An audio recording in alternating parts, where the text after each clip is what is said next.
Not that I really had time to watch the playing games, but based on the final scores, they were a lot more interesting than we thought. As a matter of fact, for the first time in the play-in tournament's history, a number 8 seed beat a number 7 seed to get the number 7 slot. The Atlanta Hawks beat the Miami Heat last night in the game, I think 116 to 105. They were at a point up 24, but by the third quarter seemed to have been blowing it, and were only up by 5 at points. They likely would have been memed into eternity for this, because as you know, in the Super Bowl in 2017, the Atlanta Falcons were up 28-3 and yet still blew it to the Patriots.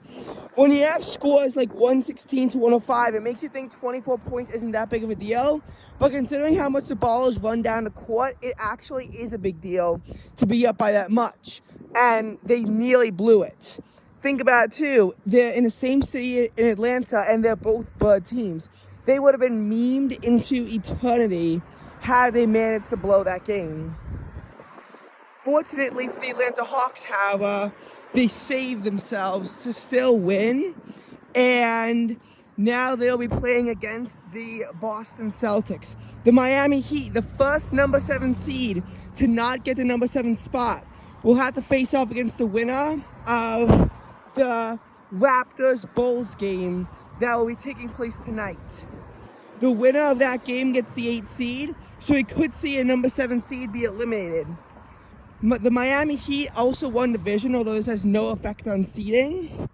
But now the Atlanta Hawks are the ones who have the better spot over them, thanks to the play-in tournament and its rules. Lakers vs. Timberwolves game. The Lakers did win 108 to 102, but it went to overtime. Overtime games are always fun because, well, you know, it's always so competitive to the point where they have to even it out, and then the game gets sent over into overtime.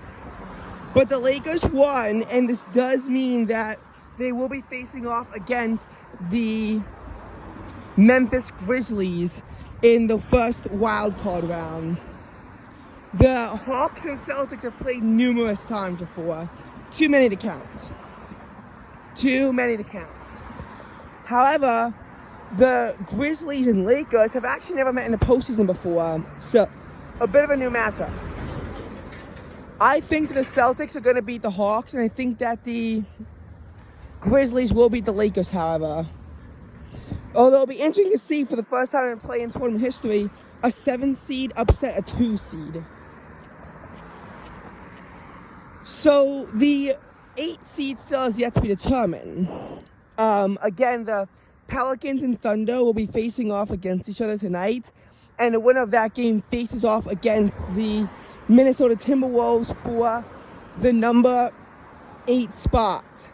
It's kind of crazy to think about how the Hawks were able to get the 7 seed just after a year in which both of the 8 seeds lost to the 9 seeds in the play-in tournament, which just kept them out of the playoffs. And now we could see our first ever time where a number 7 seed is kept out of the playoffs if the Heat lost.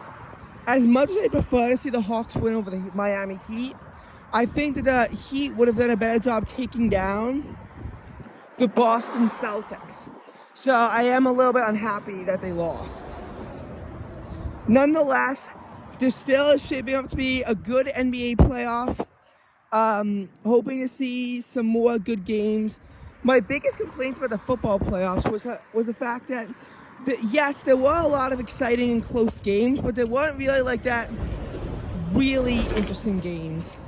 Like, yes, the Chargers didn't blow a 27-0 lead, but, you know, it's not really that famous, especially compared to, like, last year's playoffs where you had a game that sparked massive controversy about the rules when the Chiefs beat the Bills 42-36 in the divisional round.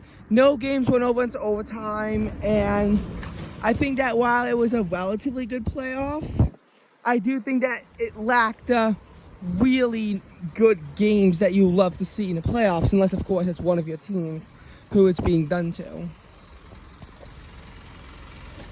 I also think that, you know, the MLB playoffs were, especially and really only in the National League too, were only interesting for their upsets. Many of the games actually sucked. They went on for dozens of innings without any scoring. Literally, the record for most scoreless innings in a postseason game was broken twice in the same playoffs. And I think that really in the National League, what made it interesting was solely the upsets. I will say, in a lot of these playoffs, we've seen teams who have made a postseason in a while. The Mariners in the baseball playoffs did snap the longest North American playoff drought, which then went to the Sacramento Kings, who snapped it this year. I also think that I think it's also the Philadelphia Phillies broke the National League playoff drought by making it to the playoffs. This, and then we also had some of the lesser known droughts, especially in like football too, where like Giants, Dolphins make first playoffs since 2016. So I think that was interesting. So yeah, a disappointing night for the Miami Heat fans. A bit scary for the Atlanta Hawks fans, but they pulled through and they are better than the Falcons. And I'm excited to see what these playoffs bring and if the 76ers can finally get past the conference semifinals.